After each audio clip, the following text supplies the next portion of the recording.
This is Tech Addicts.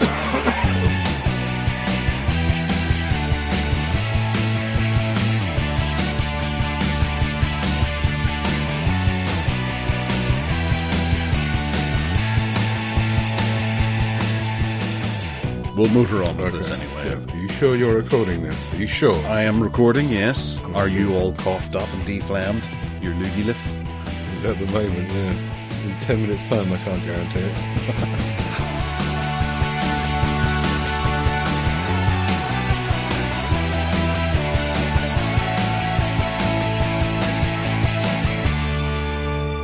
Hello and welcome to the Tech Addicts podcast. I'm your host Gareth and...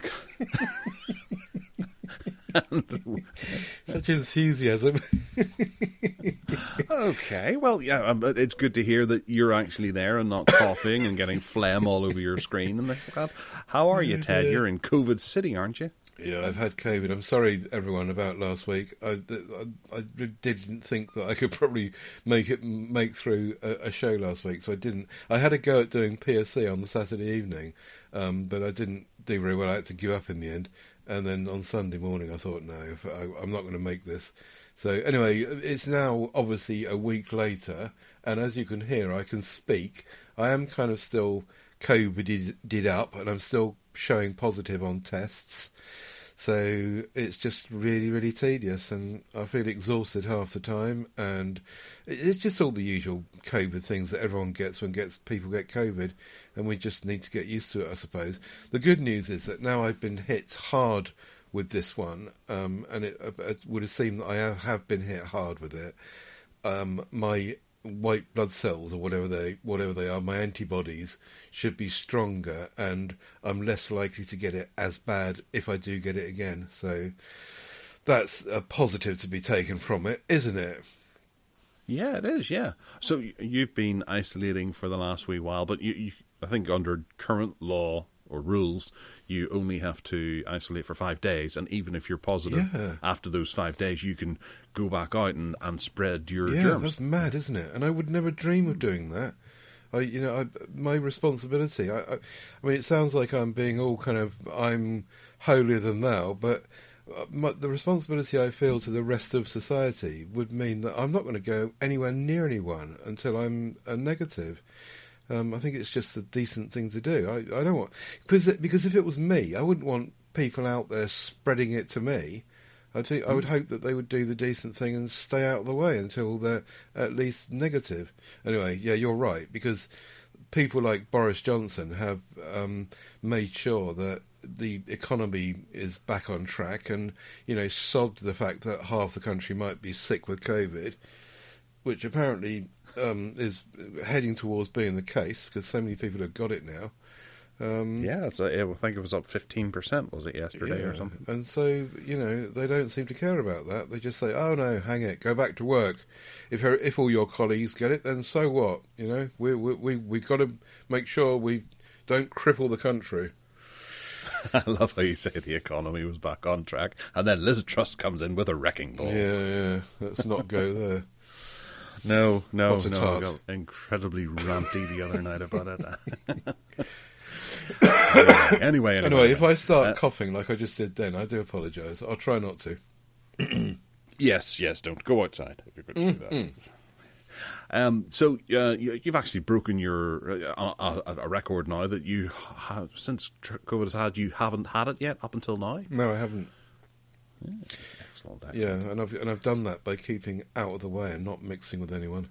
Which with my life I've been able to do, because I'm all but retired, and I don't go to a workplace, and I don't mix with people very openly, and I live a bit of a hermit's life, to be honest. So it's been quite easy to do that. But but for the next person along, like you, who goes to work and has a family and goes and rescues your mother-in-law's chimney pot every second fortnight. You're out there doing stuff all the time, and and I haven't had COVID yet either. Well, yeah, and so you're younger than me, and presumably your antibodies are better than mine, and yeah, the only I got my antibodies updated to the latest antibody firmware. Yeah, well done. So yeah, we'll see how it goes. The only people that I really have to see is my mum and dad, and mum and dad have both got it. Well, they gave it to me. How are they keeping? But their mum is about the same situation as I am, and dad has gone from positive to negative now. So he's the first of the three of us that has gone clear, and he looks much better than previously.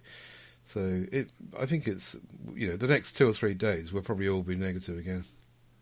Well, that's good news. Yeah, good news. All right, moving along into the feedback section, where people have written in expressing their condolences that we had to take the show off the air last week because of, well, obvious reasons. And people did cry. There was mournings. I don't know if you saw the queue as they were coming to pay respects to us for not putting out the podcast, but Matt Jones did in fact get in touch, however, and he said that he's more happy. That's right, I've forgotten. It's such a long time ago. We were discussing the Nexus devices, Nexus One. Yeah, the Nexus One, and the week before that we discussed the Nexus 7. Yeah, that's right. 7. Yes. So Matt has to say, more happy Nexus memories for me on the last show. I couldn't get a hold of a Nexus One, so I settled with the Desire. Which I still think is one of the best looking Android devices we've seen. I did jump on the Nexus train with the Nexus S though, which I picked up on impulse from CEX in Great Yarmouth while on holiday. What a good holiday gift. I loved that curved screen. It was pretty cool. Yes, it's the Galaxy Nexus I have, which has the curved screen as well. Yeah.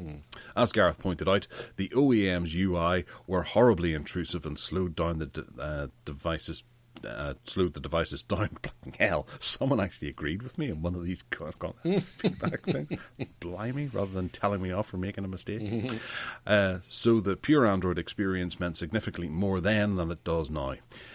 Most phones I bought were rooted and running Cyanogenmod within a few weeks. Yeah, so thanks, Matt. Yeah, it was a lovely time, and it was such an interesting time for phones, wasn't it? You weren't just sort of waiting on the next bland update to come through, and devices were designed with a little bit of a physical differences between them, so you could tell them on the shelf apart, as opposed to just being big candy bar slabs that do everything exceptionally well, and we're just quibbling over which one's slightly worse at something by a fraction. Yeah, definitely. Ted, what do you think? My dad says the same thing about cars these days. He's in his 80s, and he says exactly the same thing. He said, I don't know one car from another. No idea. In my day, cars had character and their own design flair and interesting stuff. And that's very true of mobile phones as well. You're quite right.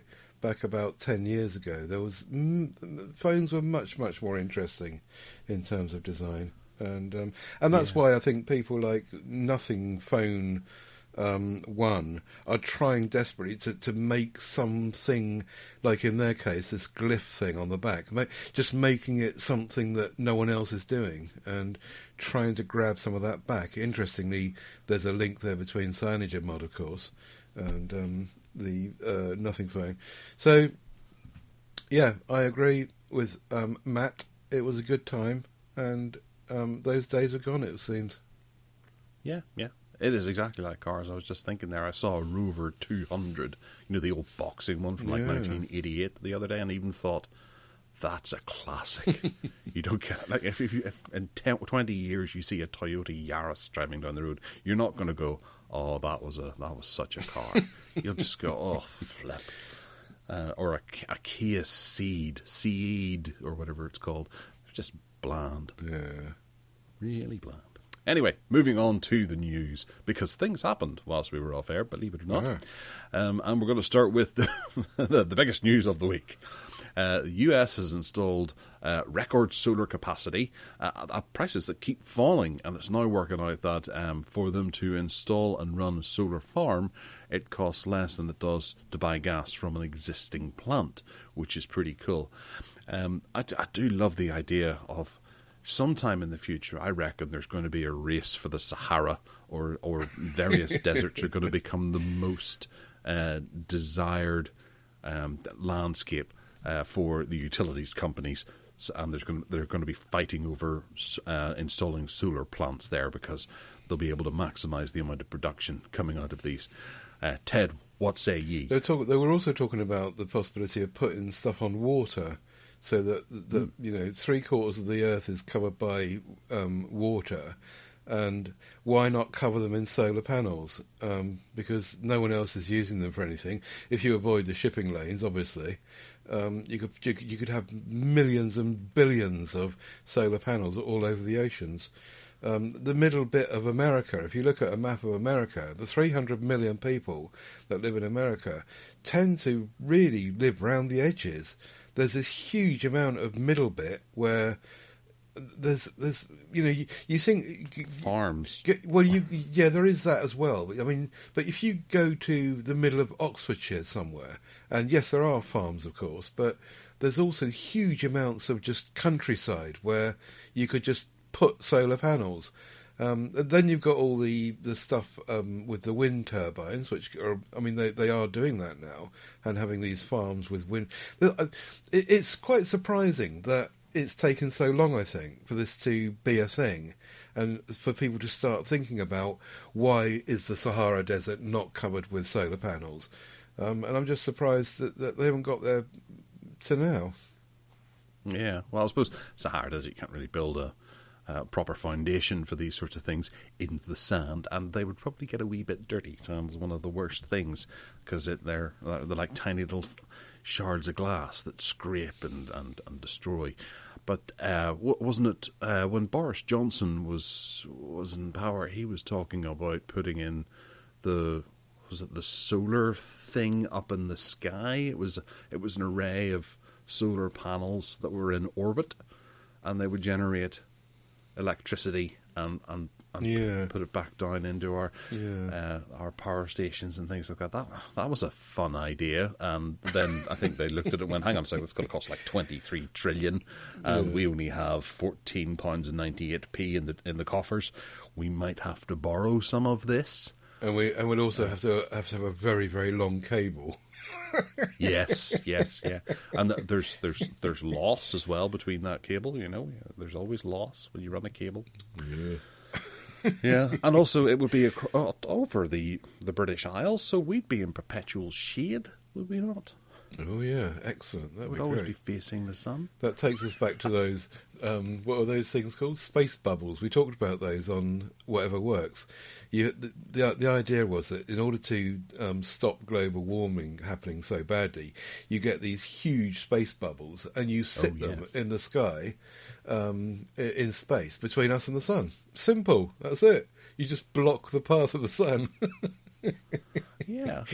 But then it turns out that they were actually sort of formed with very liquid, and they could turn into giant magnifying glasses and then burn areas of the Earth, and you get huge scorch marks all the way across Siberia. Yeah.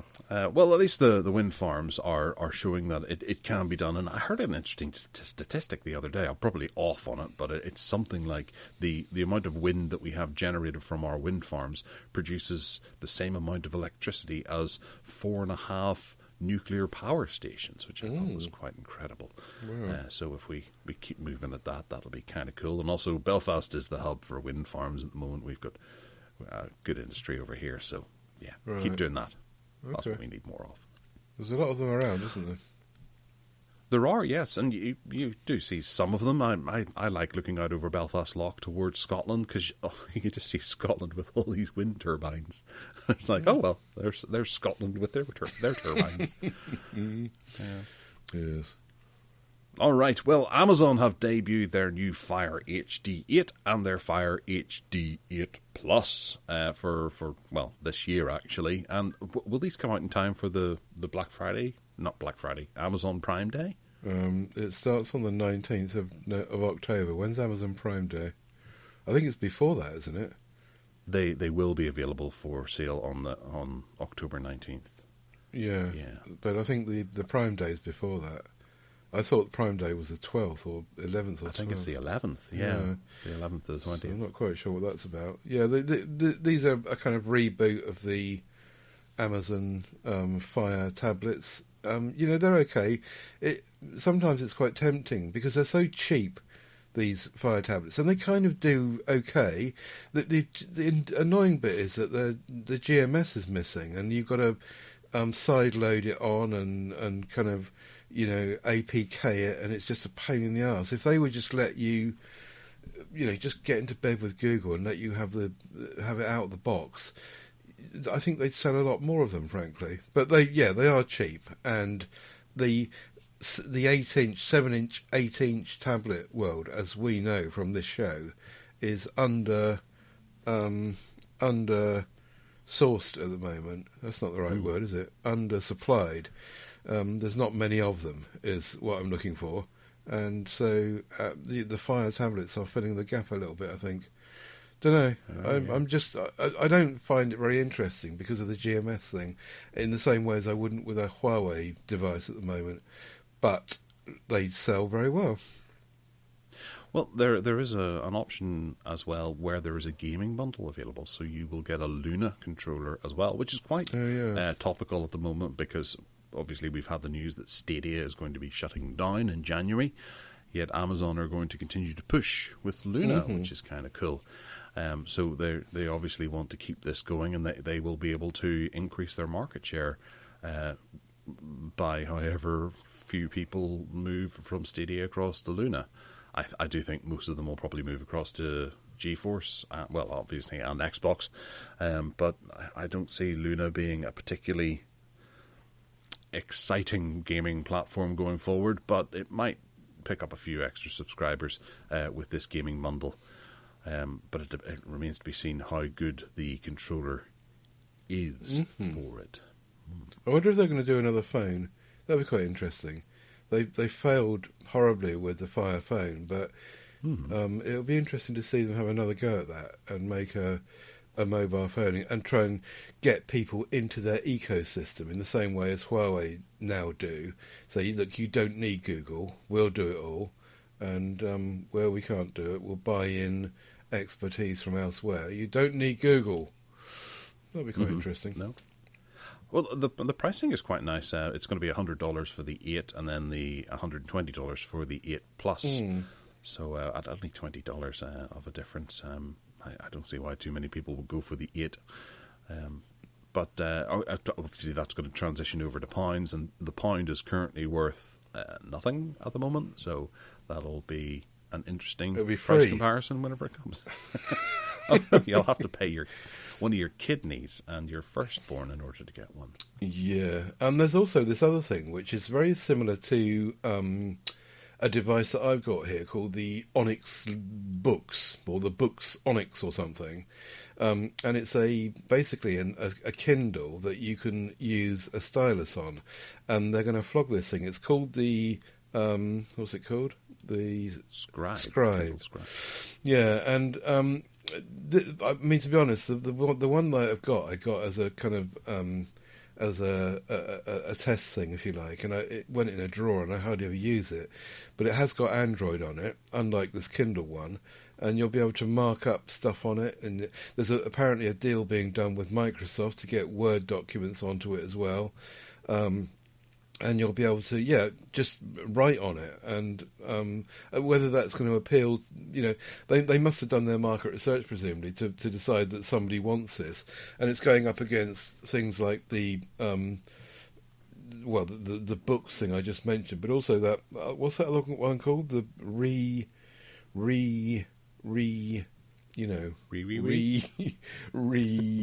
You sounded a bit like a pig here. I don't remember what it's called now. It begins with re. Anyway, remarkable. That's it. Remarkable. And I couldn't help you there. Right. Okay. And they've largely been done in the Far East. If you want one of these devices, like my Books one, you almost kind of have to import it. And the Sony had a go at them as well with a scribing instrument. And the Sony one's really nice.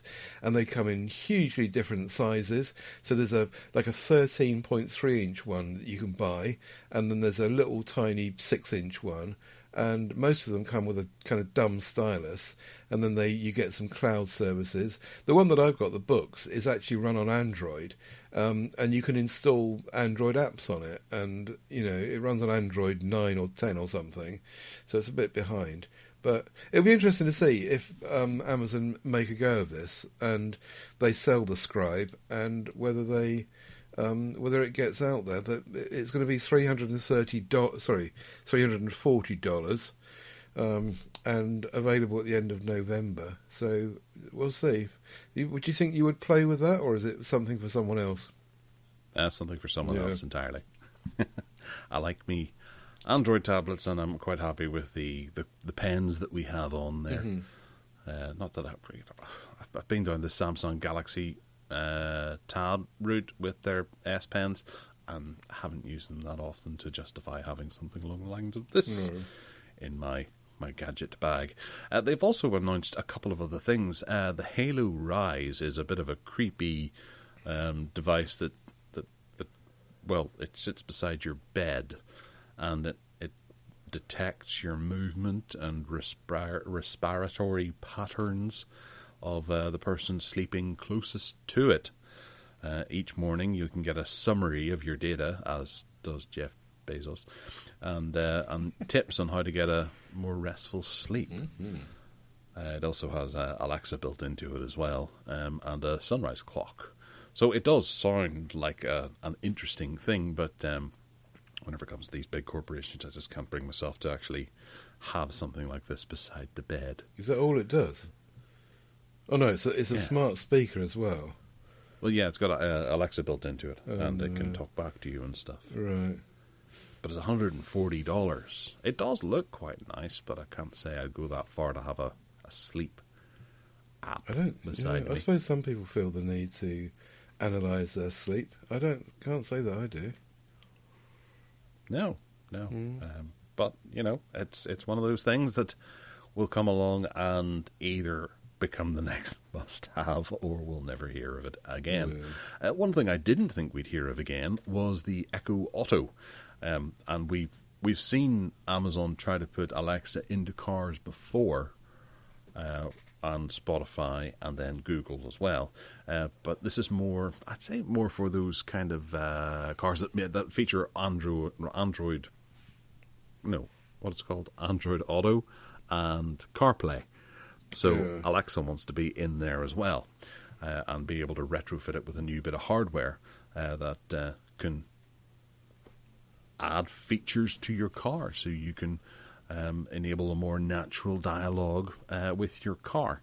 It's becoming increasingly important, especially here in the UK, because there have been more and more updates to our road rules, and now it's fully illegal to touch your device at all whilst driving. So voice activations and things like that, and voice readiness is one of the most important things to have in your car if you want to be able to, say, skip a song or update your navigation. If you're driving along the motorway, pulling over and turning off your engine isn't really a great option to go, I don't want to go via that shopping centre, I want to go via this detour or something like that. It'd be great to be able to make modifications on the fly, but we've had to change things up. So Amazon's bringing a bit of hardware to help with that. Very nice, very nice. For those with posh cars that cost lots of money. which probably already has something like that built in, and they probably have an iPhone. But I suppose Amazon still needs to have something there. What else is there? Because there are people embedded in there. There's a big TV cube thingy. Yeah, I did have the Fire TV yonks ago, and this is the Fire TV Cube that kind of combines together the idea of the TV side of things with an actual speaker, right?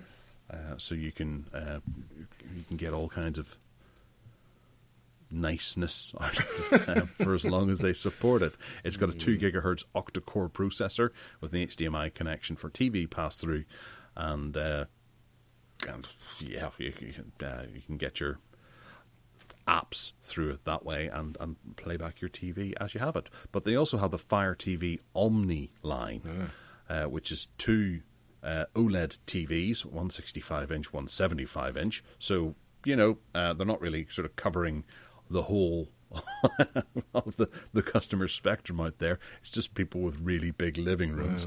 Wow. And they're $800 and $1,100.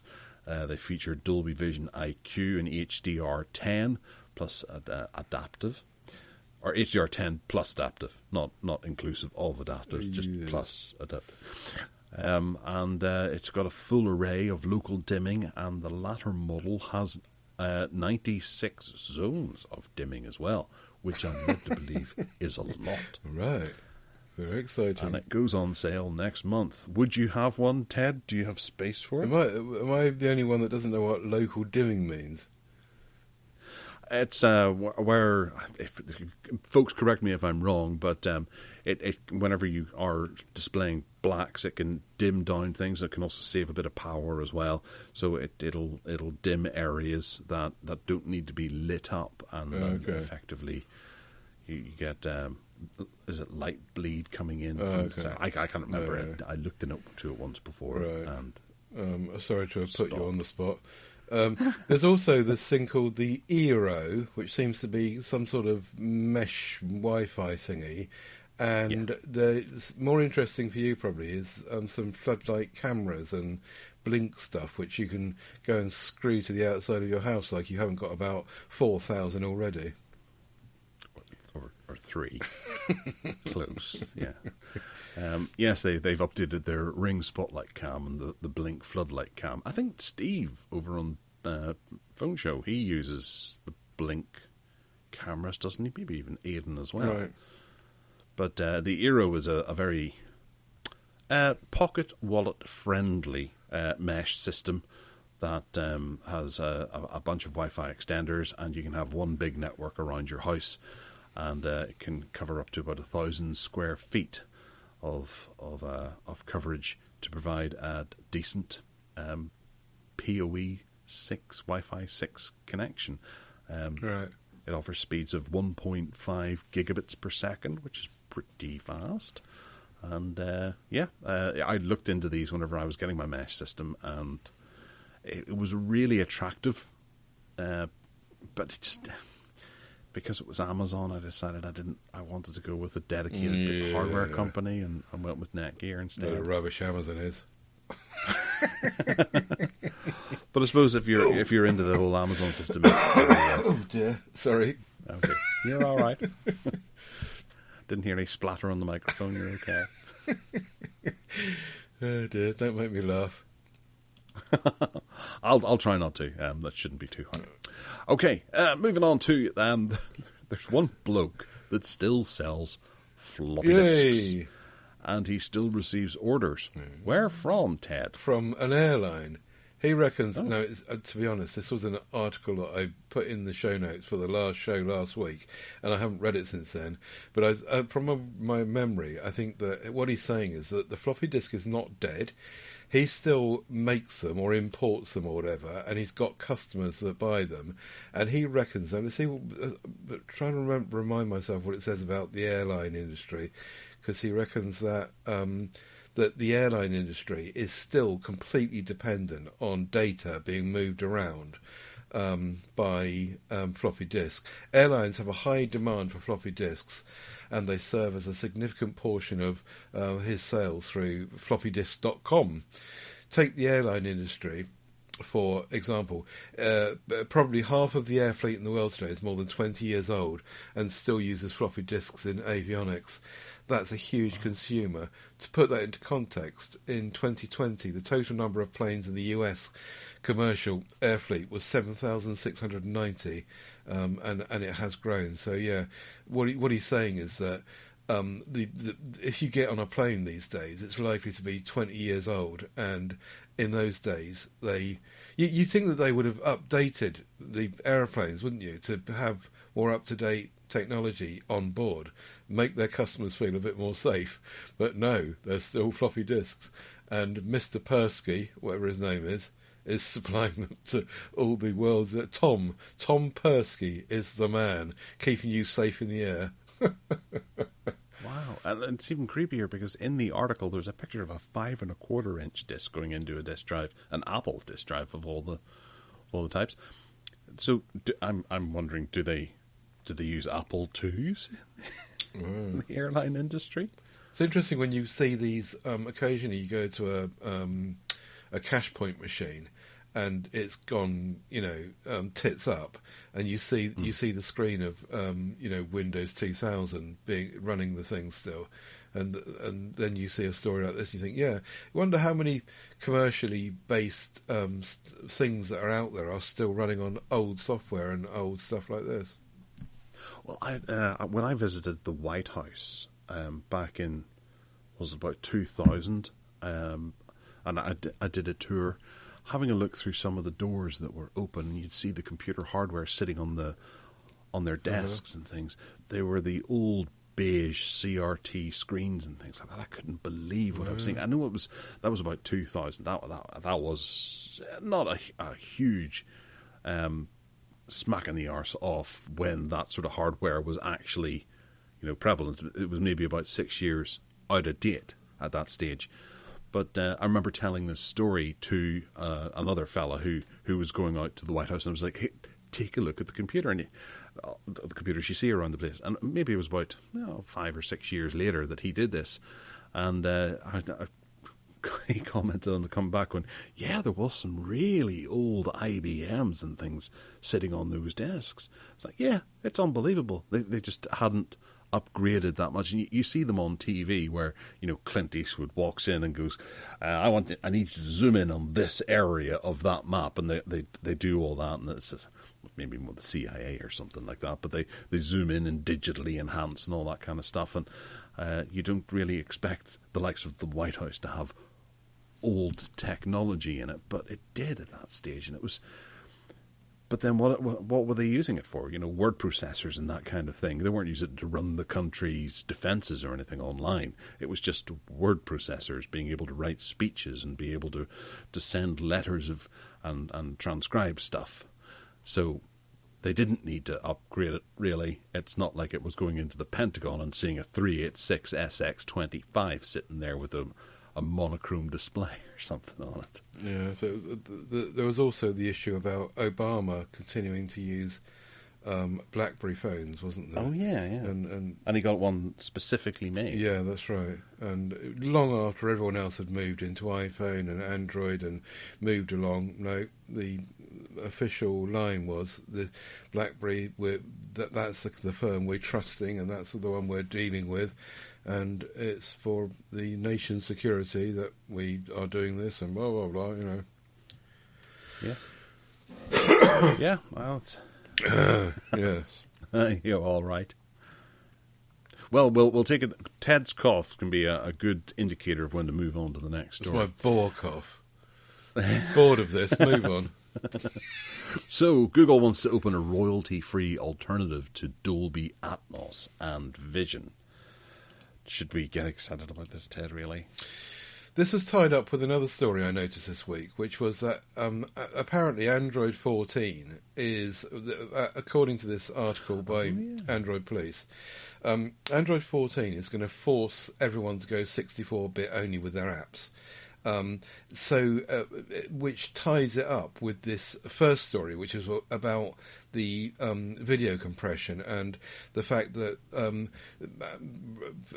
Google are fed up with Android hanging off of the likes of Dolby, and they want to make their own. So the story is about the AV1 codecs and the way in which the Dolby Atmos and Vision are, lining the pockets of all the people at Dolby, presumably, and they're saying, we don't need this, and we're going to make our own. And then, presumably, when they've done that, they'll then start bundling it into baseline, core code for Android, and then everyone will get it for free, and Dolby will go out of business, and they give them the kind of middle finger, which is a bit of a shame because Dolby's been really good. And the only trouble is, the good thing about this would be that everyone could get it. So often I get a phone in for review. For example, I've got one at the moment, the Nothing Phone 1.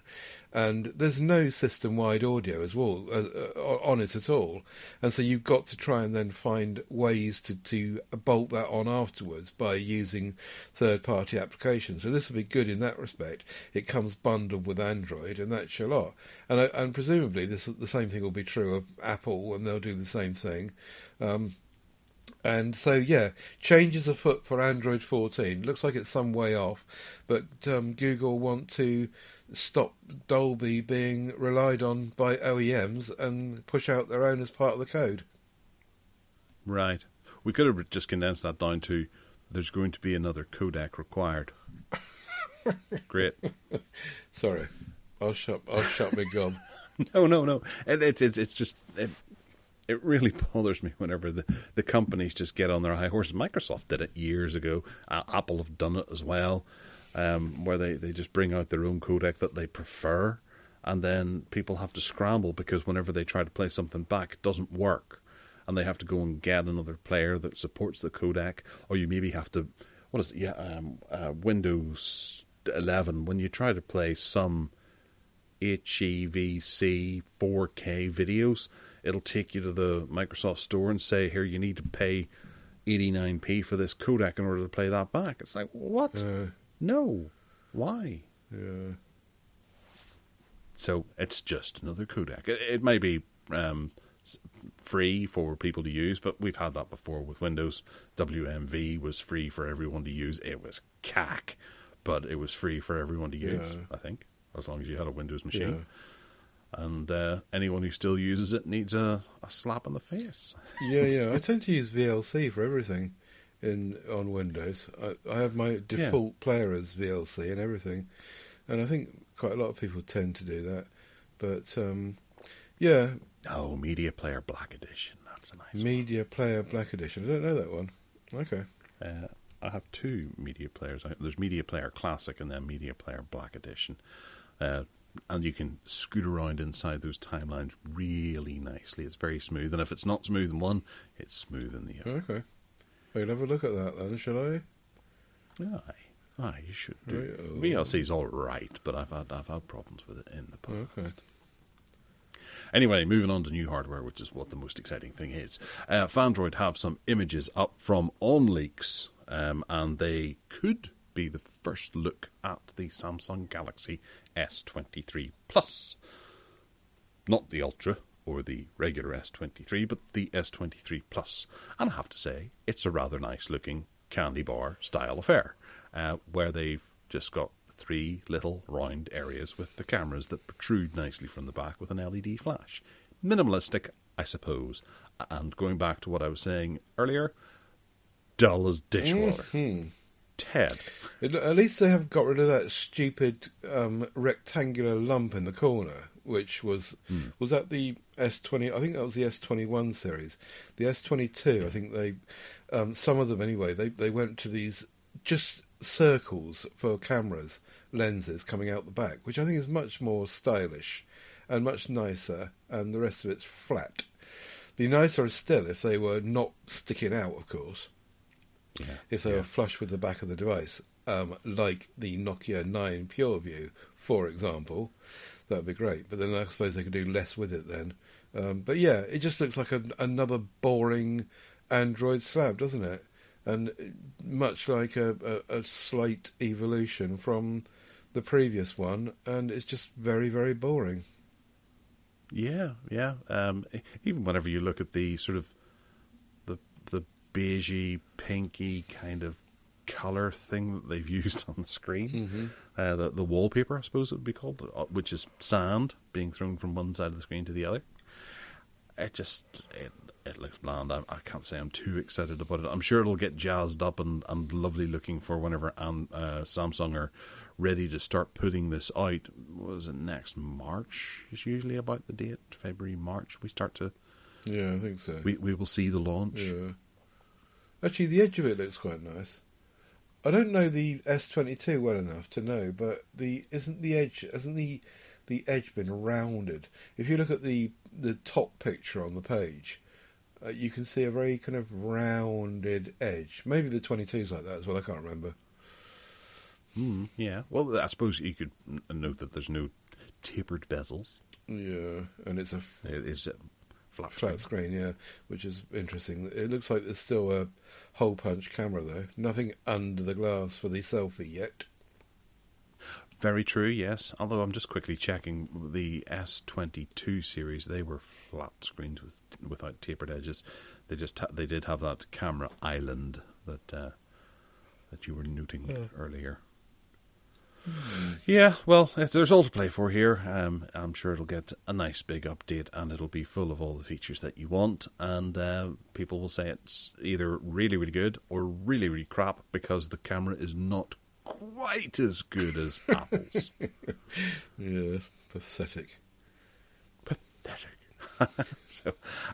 one of the more exciting things that they have shown off is a 17-inch slidable display. Did you have a look at this? I did. I watched the little video and saw them pulling it out and pulling it back in, and I thought to myself, I got a feeling of deja vu here, because it must have been a year ago that you and I sat on this very podcast and showed off something exactly the same by Oppo, and then there was another one that was exactly the same by TCL, was it? TCM? TCL and TCL and LG were doing one, and it's like, this isn't news really. We all knew that everyone was working on these. Why is this such a big deal? But I suppose the fact that it's 17-inch going into, what does it go into? 13 or 14?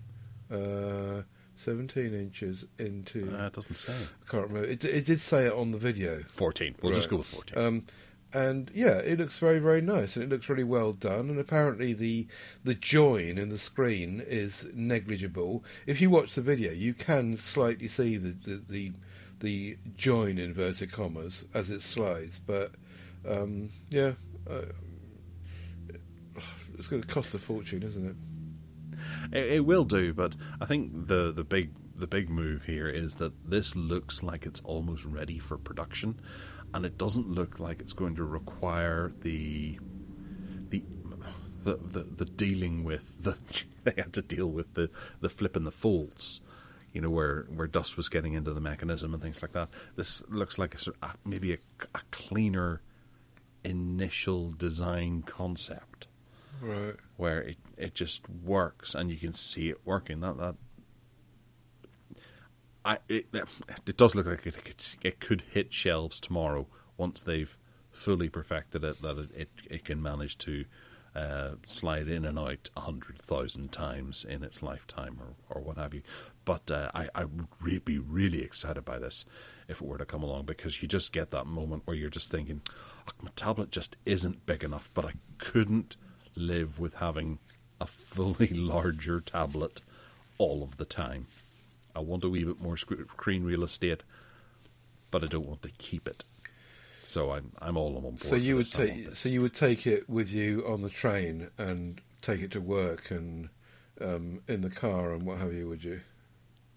Kind of. Not at 17 inches, where it maybe shrinks down to about I don't know. What is it, 14 inches?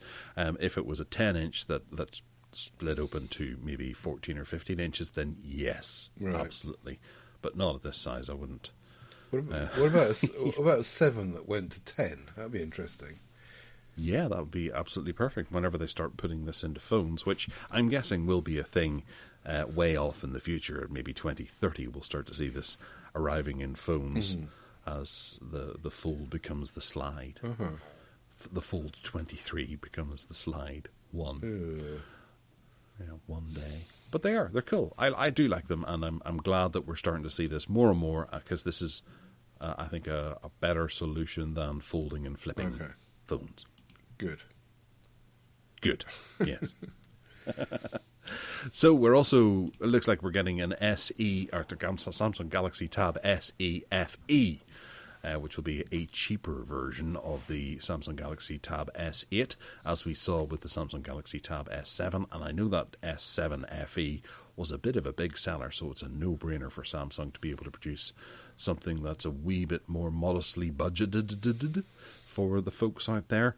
Would you pick up one of these and ditch your It depends what Nokia? It depends what it's what the compromises are, and I can't remember from the 7 series. It says that it's only got 4 gigs of RAM, for example. Is that really enough? I imagine that'll probably be the starter. They'll probably have 2 different versions, one with 4 and the other with 6. Okay, but that seems a bit low to me. When your phones now are generally speaking, if you don't count Nokia, phones are not coming with less than 4 gigs of RAM, and that just seems like a compromise. But maybe that'd be okay. It also depends for me on whether they include DeX. Now on the S7 FE, I think DeX was included still, and so that all worked. There's also the whole thing about OLED versus LCD, and I had a look just this week at the Tab S6, for example, or the Tab S6 Lite, I think it was, and then it all looked really good. It was really cheap. But then I realised, it's an LCD display. It's not an OLED. And that's where they've cut the corner on that. So it just depends. This is an early leak. They don't really know much about it, and it depends on how many compromises have been made. Yeah. Well, the one thing they did learn from the benchmarking is that it's running on the MediaTek MT8791V TZA system on chip, which is also known as the Campanio 900T. Oh yeah. Oh yeah. Yeah, you have one of those. The Campanio was designed to be running in. Who was it? We spoke about that on the show, and someone was leading with that. Was it Realme or someone? And they got this Campanio. Were they not doing the Dimensity? No. This was Campanio was separate to Dimensity. It was we spoke about it on the show, and it was Campanio 1200 or something. I know that the Dimensity was 1200 too, but anyway, I think we've seen the Campanio somewhere else. I just can't recall it. Yeah.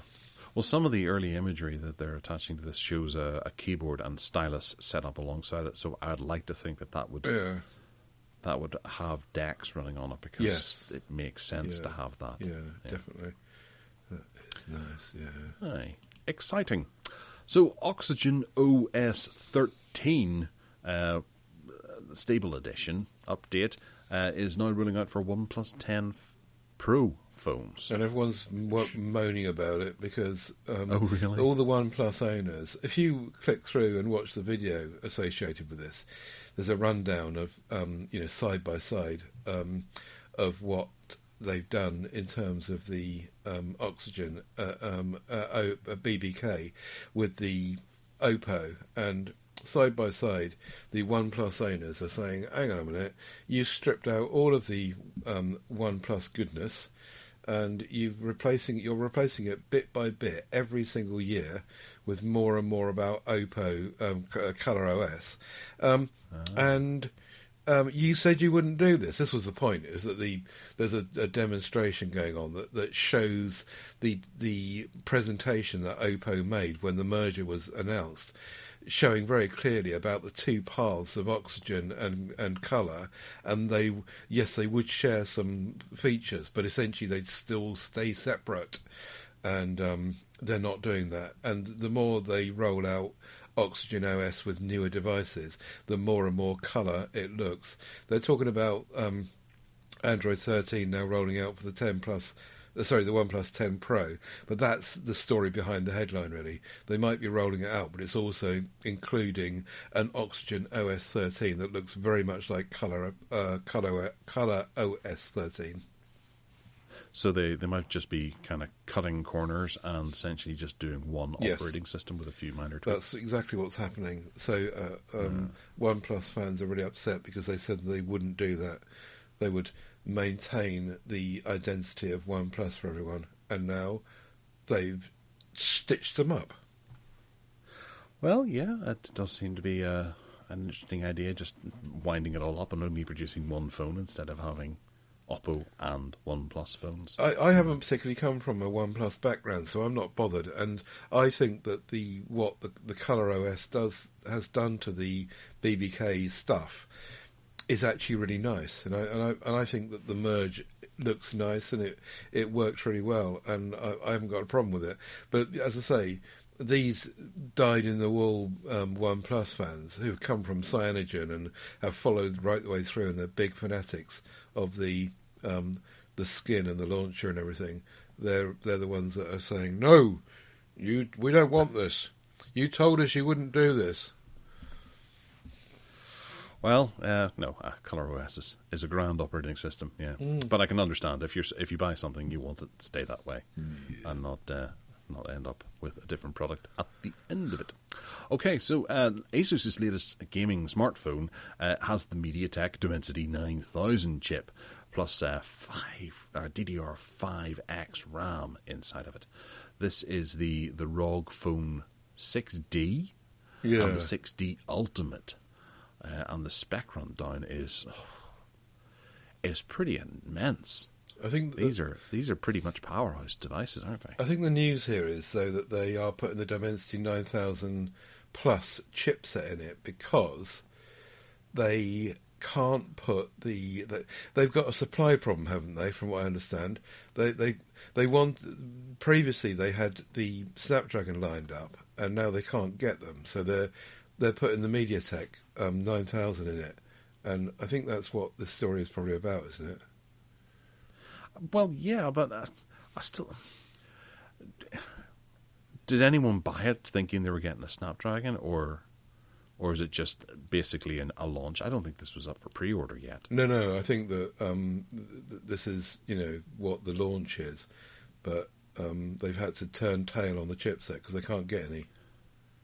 Well, it's still good because the MediaTek do produce some very comparable top-end processors there. So it'll certainly it'll shake up the market a good bit. So it's a beast, isn't it? No problem, mate. Have you seen the display on the back in action?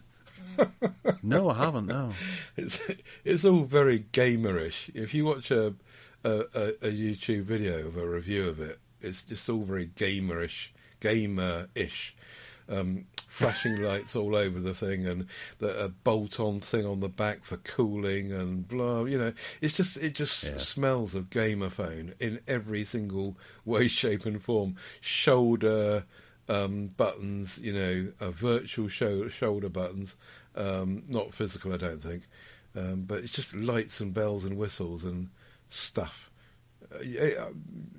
Complete powerhouse, but. But it's not priced as such. It's £800 for the 6D and then £1,200 for the 6D Ultimate, which is still kind of expensive, but it's not as expensive as you would expect for these specs. Mm-hmm. If Samsung was making this, that would be $2,000. Yeah, but they've got to compete with the likes of Black Shark, of course, who keep the prices down, coming on the back of the Xiaomi. Well, they're not Xiaomi now, but they were. So they've kept the prices down on this stuff. And who else? ROG. Lenovo's one. Yeah, they do a gaming thingy as well, which is really well priced. So I suppose they can't price the Legion. Yeah, the Legion. That's right. They can't price themselves out of it completely, or they won't sell any, will they? No. But I still think those are pretty commendable prices for the level of hardware that you're getting. Yeah, wow, my phone just... Why do you get all your notifications at once? It's weird. So the Motorola Moto G72 renders are out there as well, ahead of its launch, which is next month. I think it's India only, isn't it? Initially, anyway. Oh, is it? I think initially it is, but I was looking at the comparison between the G71 and the G72, and it looks very similar. The screen's a little bit bigger, and it hasn't got a Snapdragon chipset, whereas the 71 did have. It's got a Helio G99, which I've never heard of before, so I'm not really sure about that. They've oiked up the camera module to a 108 megapixel unit from 5th. Was POLED as opposed to AMOLED? Yeah, it is, which is what the Pixel phones had, if you remember.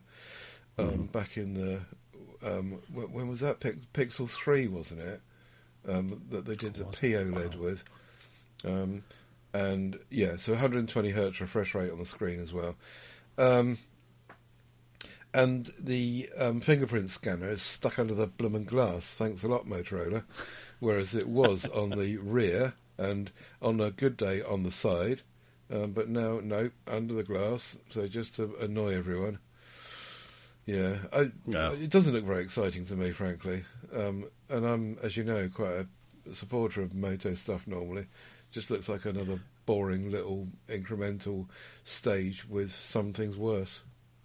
Do you think it'll retain the same price cap or price point, which was what, $399 for the 71, wasn't it? Yeah, I guess probably so. That's not a bad price. With that MediaTek Helio inside of it, it's got stereo speakers. I missed that bit. Whereas the 71 didn't have that. So that depends on how good they are, I suppose. And also whether it supports Ready 4. There's no indication of whether that is going to be the case or not. But if it supports Ready 4, that gets some more brownie points from me. Yeah. Actually, just the other day, I turned on the productivity mode on my Lenovo tablet just to see what it was like, and spent the rest of the time trying to work out how to turn it off again. But it's something that I've had the tablet for, 2 months now, or maybe more, and I've only just realised that it's there and gave it a go. Not much of a go. I'll report back at some other point. Okay, then. Okay, in the name of the game, there's only one little gaming thing here because we're trying to keep this a bit of a shorter show just so that Ted can get back to bed. The Abernic RG3537 gaming handheld has released alongside the RG353VS, which has Android support and an HDMI out. Now, Ted, I figured these looked like something that you would lust after because they are very Game Boy. And they've got lots of controls, including some shoulder buttons on the back, which I thought was particularly cool. There's dual sticks down, if you're thinking of a Game Boy, there's dual sticks at the bottom with a speaker in the middle, a D-pad to the left, and 4 buttons, X, Y, B, A, to the right, a start, select, and an F button as well. Then on one side, you've got 2 micro SD card slots. You've got a power button and a reset button. And on the left, did I say right or left earlier? Middle. No, on the right you have what I just listed, the power button and things like that. On the left you have the volume rocker, and then around the back you've got, I think it's 2 shoulder buttons for triggers. If you're driving a car or whatever, you can use those or playing a shooter or something. But it's got a 640 by 480 pixel screen, which means you'll be playing Gran Turismo 1. And a 3,200 milliamp hour battery, as well as the HDMI output there as well, with Wi-Fi built in and Bluetooth 4.2. Wow, 4.2. And it's got double the RAM as well, and eMMC flash storage too. So it sounds quite good. I don't see a listing for the amount of RAM that's actually there. No, probably doesn't. That's the V has double the RAM. Doesn't really matter very much, probably. No. Yeah, it looks. You're right. I am drawn to it because of the Game Boy thing, and it looks very much like a Game Boy. But to me, you see, I've never done the things that you do with regards to the side-loading gaming. So I would need to learn how to do all that, to go and get ROMs and to go and find the games and to get them onto the device. And that could be an interesting learning curve for me, definitely, because I would be up for that if I could get a bit of hardware that was really attractive like this to me. And it's only £90 or $90 anyway. And assuming that it becomes available in the UK, I would be really tempted, and then I'd learn how to get all the games going. So yeah, great. I think it looks cracker. I really do. It's got a beautiful big screen on it as well, and with that 640 by 480, things will look gorgeous on there. Which, as a sideline, last week when we weren't podcasting, I decided to pick out my PlayStation Vita and turn it into an emulation king. I haven't actually got past emulating PSP just yet and PlayStation 1, because I actually found a resource where you can go on and just click on one of the games that you own, legally own, and it'll download it to it, and you can play away. And I'm really, really stuck on that. It's great fun. Very good. And the PS Vita was such a gorgeous piece of hardware, so it's nice to dust that off and get it working again. And you can now put a regular micro SD card in there with a little converter and have loads of storage. Very good. Yeah. Okay, flapping traps about apps. First up is that your YouTube dislikes don't really change anything, apparently, according to a study. I had noticed that there was a dislike button. Ted, have you noticed it as well? Yeah, they've taken the count away, though, haven't they? Sometime in the past, they removed it. So you've got a like button where you can see how many likes there have been, thumbs up, but the dislike thingy you don't see the count for. So they're trying to be nice to people, I suppose, or not to discourage viewings. That's true, but you can go into your YouTube library and see how many you have if you are a YouTube producer. Right, okay. So you can check on your own to see what your own data is, but you can't see other people's. No. So yeah, well, apparently, according to this article anyway, it's pointless anyway. It doesn't really change anything. If you put, and I find this with TikTok as well. I sometimes kind of put not interested when I come to a video I've got no interest in. I used to routinely long press it and then put not interested, but it didn't seem to make any difference at all. That algorithm just didn't make any impact on how often I was still served up with similar content in the future. And I think that's probably what they're saying here about YouTube. It's exactly the same. Don't bother disliking stuff because it won't affect your algorithm and you'll still get the same kind of results afterwards anyway. Well, you see, I do think they should rename some of these algorithms to Ballix, because that's all it really is. I don't think there are algorithms. They talk about these expensive and wonderful algorithms that they have that recommend you stuff and make sure that the right people get the right content. They don't most of the time. I can't think of an algorithm that I'm particularly happy with where I'm getting recommended the right stuff. No. You know, you sit down and you watch through a bunch of YouTube videos, and before you know it, you've got all this other stuff in because you happen to watch maybe one video on something that you don't generally watch, and before you know it, you're just inundated with loads more of the same thing. You know, if I watched a review of an air fryer to see whether or not it was worth picking up, and now my timeline is full of air fryer reviews for the same bloody air fryer that I've just watched. I've decided, no, I don't want to buy that one. I'm going to buy a different one.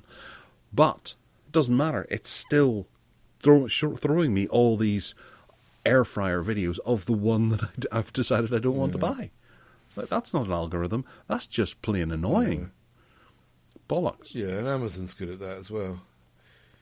You go through your recommended things and pick up where you left off and all this crap, and you might have decided to get it or not get it, and sometimes you've actually bought it, and it still recommends you might want another one. Yeah, buy it again, which is hilarious. Yeah. You bought this phone, why not buy another one? Stupid people. Totally. Anyway, Instagram is working on nudity protection, which for messages, I guess I'm not on Instagram myself, but I'm imagining that people are receiving messages from people with body parts attached. I guess so. Oh, sorry. I've got a pain going on there. I'm just... You were taking pictures of your body parts. Apparently this is an attempt to protect young people from other young people, sending them pictures of their cock or whatever, and sticking it into a messaging thingy in Instagram, and before they know it, then they can, everyone is looking exposed to the exposure. And what they're saying is that they're working on new... The trouble with working on these... Again, we're back to algorithms, aren't we?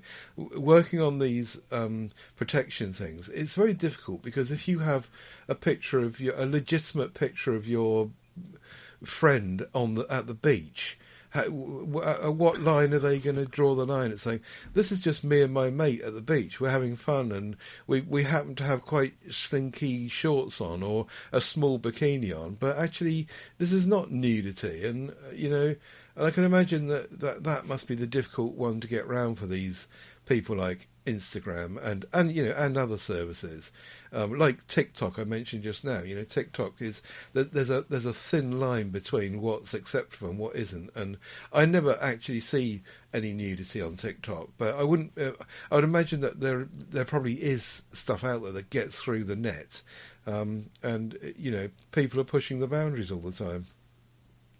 Yeah, and there's nothing to put people off doing that either.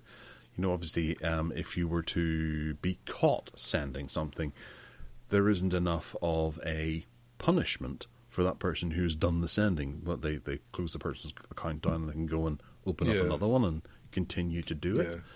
Which is probably what happens, Yeah. But yes, you're quite right. We do hear on the other side of this stories of, what was it, a few weeks ago we were talking about it, a gentleman had a picture of his son's nether regions to show the doctor or something like that, and was it Facebook or Google refused to reopen his account. I don't know what the outcome of that was, because that was a couple of weeks ago we covered that. Maybe Google have relented now. I've not heard any more about the story. No, we generally don't. They just we get the sensationalized part, and then whenever the resolution comes in, it's not sensationalized enough. But I imagine this is going to be quite difficult for Instagram, given the amount of bikini models that you would get on a beach, showing off their cocktail or whatever that they happen to be having. Indeed. So they'd have to have someone going through it, looking at it, which they're not going to do. So they're trying to make this work. So it's going to be an algorithm. Yeah, exactly. It's or bollocks. There's a show title for you: Algorithm or Bollocks. Yeah, that's a dare. Maybe I should.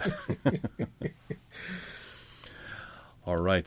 Speaking of bollocks, Windows 11 2022 update has something new for everyone, they say. Everyone? What's the new one? I didn't read this, Ted. I couldn't be bothered. No, I'll quickly Skype. If you Skype through it with me, I'll tell you that what I picked out from this is that you'll be able to now soon have start menu folders. So much like Android. Hurrah! You'll be able to, instead of having that stupid panel that is, you've got to go to all apps to see anything else. You can make folders like you can on Android and on a Chromebook now, for example, and make that very Chromebookish. You can also shrink down the bottom recommended panel if you want to, or I think you can remove it altogether. There's a snap layout improvement, so when you start dragging a window, it offers you the snap layouts to just drag it into, which is quite neat actually. I know that you use that. I don't particularly, but that's quite neat. There's little things like the task manager has now got a dark mode. There's some controls for navigating for people that don't want to use Mises. And so you can talk to your you can control things by just keyboard commands and not with mouse as well. I think they're aiming for gamers on that one. Live captions, which we've seen already all over Google services, that's going to come, so you can turn that on or off. Accessibility seems to be quite high here, as it is for narrators narrating things. If you want to turn that voice on, apparently that's got better, and etc. Really, the one that I was looking out for was the one further down, which is the File Explorer tabs. And I was playing with that a while ago, and I was looking forward to that coming. That's coming in October, apparently, and that's quite nifty. I had this third-party application called Files, I think, imaginatively, and it allowed you to have tabs on that. Now, it was a bit buggy, and I uninstalled it in the end, but hopefully Windows have done this properly. Microsoft has done this properly for Windows, and So you'll be able to have a tabbed interface on File Explorer instead of just one window or new windows or multiple windows. And I think that would be quite interesting to have as default myself. There you go. Yeah, well, to be honest, I wish I had read through it this morning. I thought it would just be boring stuff, but most of what you're talking about there is pretty cool.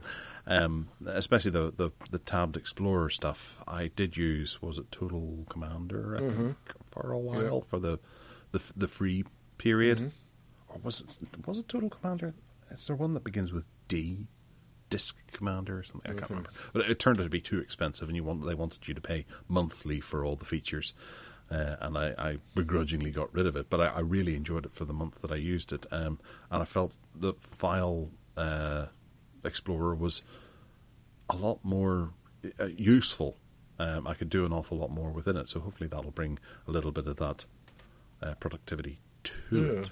Very much so. I'm looking forward to that as well. Yeah. Well, hopefully Windows 11 will continue to evolve and perk my ears up a bit more often. And also there's the taskbar nonsense, which I'm hoping they're going to fix, whereby it buries your stuff inside the hidden bit and doesn't let you put it all out on display like in Windows 10. And that's still broken. I noticed yesterday I was using my laptop, and sure enough, one of the icons that I keep telling it not to hide is hidden again. Every time I turn the blooming computer off, it just ignores my instruction and does it anyway. Stupid gits. It's just there to wind you up. Yeah. So, I suppose that we'll have to address this, but I've got a little bit of a stance that I've taken on it. But Google's awful political spam experiment has started. In America. Yeah. Ted, have you noticed it? Kurt Kaufman is one of our group members. He lives in America, and he says that he has seen it happening. And he says that I have made some contributions in the past to political candidates and umbrella organisations, and I am now barraged on a daily basis in my Gmail inbox. I usually hit unsubscribe, he says, but I'm not sure that always works. So yeah, they are going to provide you with an unsubscribe button. He says that he's not sure about that working or not. But yeah, if you live in America and you're using Gmail, it seems that you're going to be inundated with all this political claptrap spam email, which Google have presumably done a deal with the political parties in America to just allow through the filter and not block it anymore. Dreadful, that is. Certainly is. Imagine if it started coming over here as well. With, well, I suppose it would be a lot harder because obviously we have a different parliament here than you do over there, and then England has a different one altogether. So we vote for different parties that all contribute toward devolved governments and that sort of thing. But you had, it was about a year ago, put me onto the track of using Gmail for all my email and things like that, and then having it all going into the one place. But in the last couple of weeks, I've just decided I can't take it anymore. I'm a bit sick of Gmail, so I've separated it all out. And I think it was mainly because on Android I discovered Fair Mail, F-A-I-R Mail, which is an Android client that runs on Chromebook very nicely too. And I bought it for, was it $5.99, and installed it in all three of my devices, and then I put Mailbird on my computer, and I'm back to just enjoying my email the way I was before. But I can't even work out why it was that I decided I think it was my Chromebook. Yeah, it was my Chromebook. I couldn't get access to my IMAP mail on Chromebook, and I didn't like using Blue Mail and Aquamail and K9 and 9 and all these other ones. And it took me a while to find a decent Android email application that I was happy with. I liked the Samsung one. That's what it was. When I moved from Samsung over to other devices and my Pixel, I needed to find a new email client. But I think I've found one now, and what you can do is you can set it all up on one device, and if you like your settings, you can export your settings to Google Drive, and then jump onto your other device, import those settings, and lo and behold, it looks like your other one and treats things the same way. It's great. Mm-hmm. But presumably that wouldn't stop Gmail's games, because if you're using Gmail at all as an email address, then it's going to send those through to your email client, whatever client you're using, isn't it? Yeah, well, if you stop using your Gmail. Oh, right, okay, yeah. If you can afford... And that was the other thing. On the Pixel, when you're using the Gmail, you have to tolerate 2 ad emails as well. But it's far too late for me to change that, because I've got a Gmail account, a gmail.com account, and there's no way that I could just ditch that and start again. Why not? Because it'll give you a chance to start your life fresh. All right then. Well, I'm not going to. All right, you stubborn old git. No, it feels quite nice, and I quite enjoy using it. The novelty hasn't worn off just yet. It's a new email client with new quirks and things like that, and I like it. It's a nice wee app. So I guess it's a bit of a glowing app review for anyone who's in the same boat as me and wants to try out something, and they're a bit sick of the old one. I remember, was it Bluemail I used for a while? And whenever you put an attachment onto an email and sent it, it would send a link instead to a blue file or something like that, and you had to go online and download it separately. Right. I think, and it was the closest I'd come to a decent Android email application outside of Samsung's one, which was just simple and worked. Right. I've never really played with these things. It's just that when 2004 came along, I was so delighted with Gmail and Google's PAM services that I just never looked back. And everything, all my email, the millions and millions of emails that I've got going right back to 2004, they're all sat there on the Google server and in my backups. And I can't imagine changing now. It is a bit like all the eggs in one basket, I know, but it would just be such a huge upheaval. I think the roadmap for Google sounds a bit scary going forward, and I want to lessen my reliance on their services, because I'm not entirely sure that I like where they're going with some of their things. And the likes of when January comes and Manifest V2 gets done away with, and Manifest V3 comes in, and all ad blockers stop working, and people are jumping off Chrome and moving into Firefox again in order to avoid the barrage of ads that are going to start hitting you. I think that Google's deciding they're tightening their belts, getting rid of some of their services. They're focusing on bringing in as much money as possible. Maybe they've realised that they're only bringing in 16 billion instead of 24 billion a year, and that's not good enough. They need to stop experimenting with things. They're getting rid of Stadia. There was something else recently that they were getting rid of. And they did the whole Drive thing where they were getting people to sort of cut down on the amount of stuff that they were using on Drive, and getting rid of a lot of the free quotas and stuff. Google Photos was downsized so that it's you're using less space on their servers to do stuff. I don't know. I think their belt tightening is annoying me a wee bit. Right. Yeah. And I pay them a subscription for Google One, and a subscription for Google Drive, and a subscription for Google Play Plus. Yeah. So I'm paying them quite a lot of money at the moment, and I'm not happy with everything that I'm getting away with. Google what Plus? But Google One has added in a new premium feature, which is Google Workspace features, and it includes premium video or enhanced video calling with some nice new bits and pieces. I'm just realising I changed the link in the show notes so Ted could see this, but it's actually got rid of the list of interesting things that it does. And I don't have that link anymore that I did have before. But premium, so with Google One Premium, you now get storage of 2 terabytes, access to Google Experts, whoopee-doo, Google Photos editing features, Google Store Awards, which I got ripped off on just yesterday, Google Workplace Premium that has your video calling with Google Meet, the VPN, Pro Sessions, which is the same as the kind of Experts thing, I think, and then Gold status with Play Points, which I got ripped off on the other day. Yes, you can have longer meeting videos now as well. I think it's the 1 hour time limit has been lifted, and you can now chat with your favourite people for up to 24 hours, which is amazing. It was sick of them by then. Well, yeah, I'm just wondering if at the end of the 24 hours, does it cut you off and then you have to reconnect? Yes, so. But I suppose you could use this if you had an elderly person and you just wanted to constantly be able to check them, even if they were in hospital.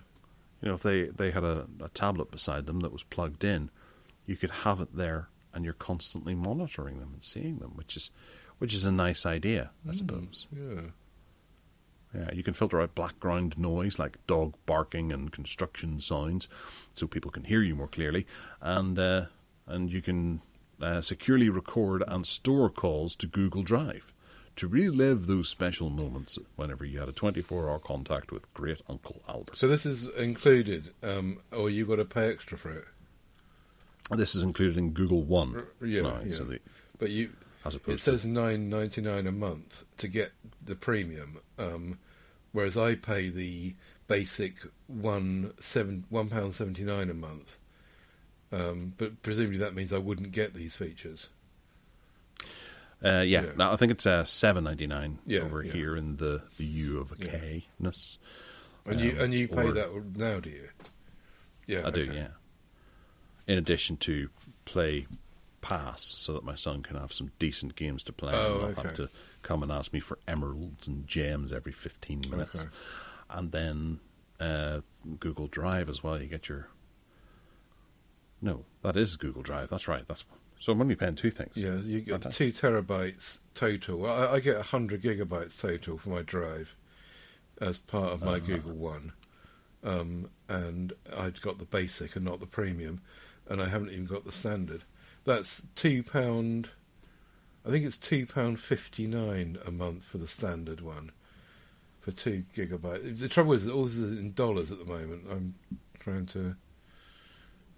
No, I think it's $1.79 for the basic. I know my wife pays that because Google One, it doesn't allow you to spread it out to your family, or if you do, then they encroach on your 2 terabytes, so you end up using less and less as they don't monitor theirs, and it grows and grows. But yes, you don't have these video call features, and you don't have VPN, which I think is absolutely required. It's one of the most important things whenever you're outside of the house or connecting to Wi-Fi in Starbucks or something, for example. Right. But I do wish they would just put a wee bit more value for money into that, because $7.99 is a lot, and 2 terabytes isn't a huge amount, and that's the main feature that people pay for. Everything else is just, I'll use it because it's there. And the Google Photos editing feature was a bit of a scam anyway. Sorry, no, it's fine.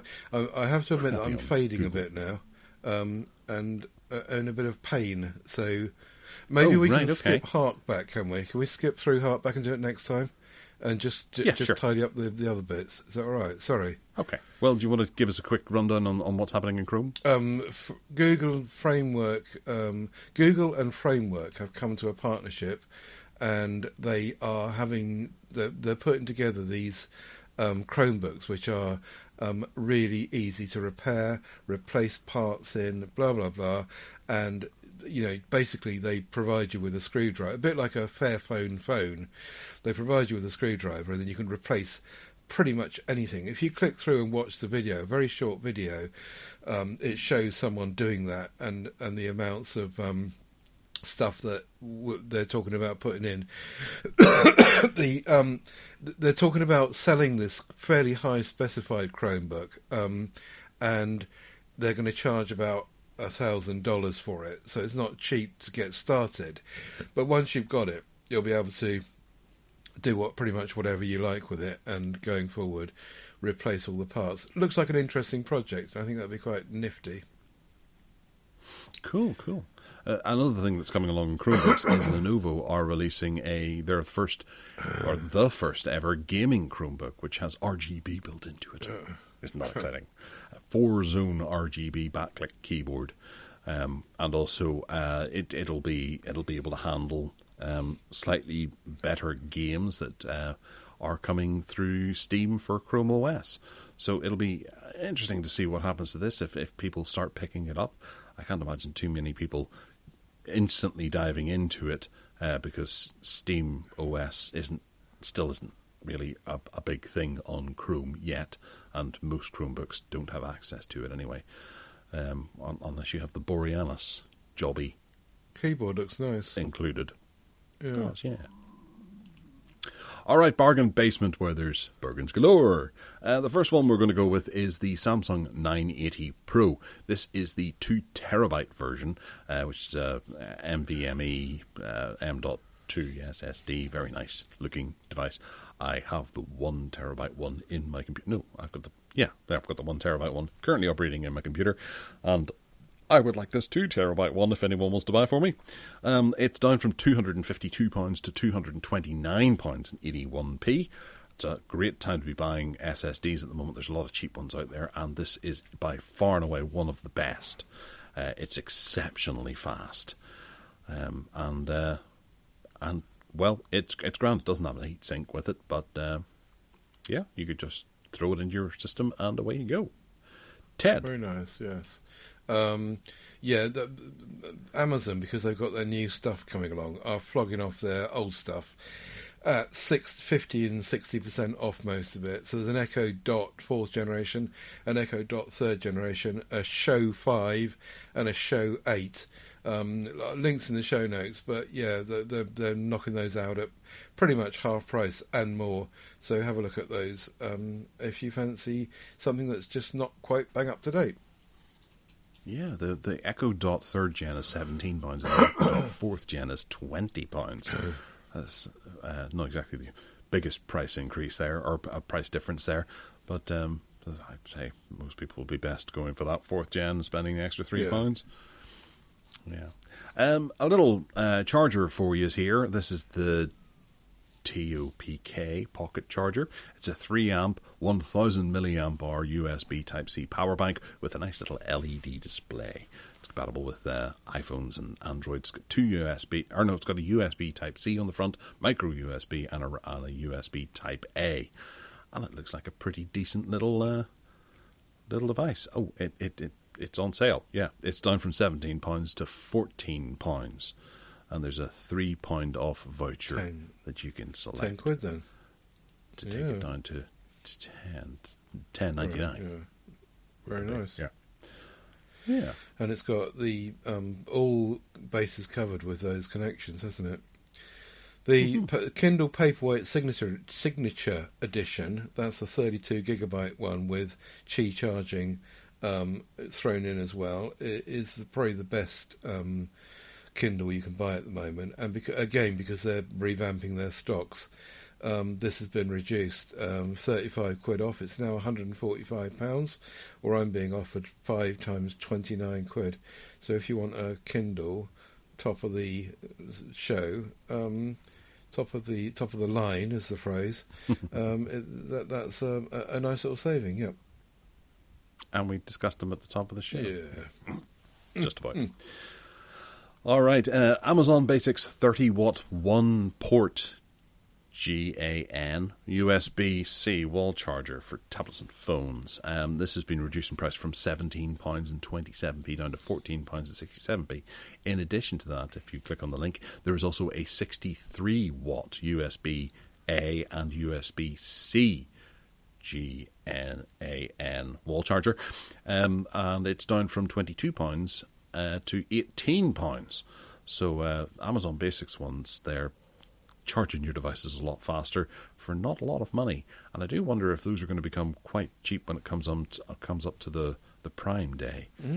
So the Amazon Basics stuff usually does get a bit of a significant price decrease, doesn't it? Yeah, it does normally. Their own stuff. Yeah. Might pick up a couple of those and see how they fare. Indeed. And lastly, crucial 2 terabyte portable SSD, 133 quid from 204 quid. So if you're in the market for one of those and don't want the extreme SanDisk one, which costs a bit more, then this crucial X6 seems to be a decent option. I'm being offered 5 times 26 quid on that as well. So very nice. It's showing us £192.59. That's the end of that special offer, which outdated itself in 2 minutes. Yeah, you're quite right. It has. It's gone up. It wasn't like that this morning, the bastards. Yeah. Forget that then. Well, still £192 is cheaper than what it normally is, which is £203. But if I was going to spend £192, the SanDisk Extreme is only 224, and I'd rather have that because it's faster, read writes, and yeah. So forget the whole item. Okay, sorry. Yes. All right. If you want to get in touch with us, you can send Ted some well wishes, if you like. You can email us at gareth@techaddicts.uk. There's also Tech Addicts UK on Twitter. You can find me on Twitter as well, at Gareth Miles, GarethMyles. I have my GarethMiles.com. There's a Ko-Fi link there if you want to buy me a coffee. And Ted, where can they find you coughing and spluttering? Coughing and spluttering at tedsalmon.com. And if you want to buy me a coffee, then I would thank you for that. It's at paypal.me/tedsalmon. Actually, I need some coffee. Run out of coffee. I'm not allowed to go to the shop. You are. 5 days afterwards. Yeah, you're good to go. You can go down there and cough over everyone you like. Irresponsible. I refuse. I'd rather drink tea. Anyway, yeah. Links out to all the other stuff we do at tedsalmon.com. Cheers. All right. Take care, folks, and we'll talk to you again next week. Bye.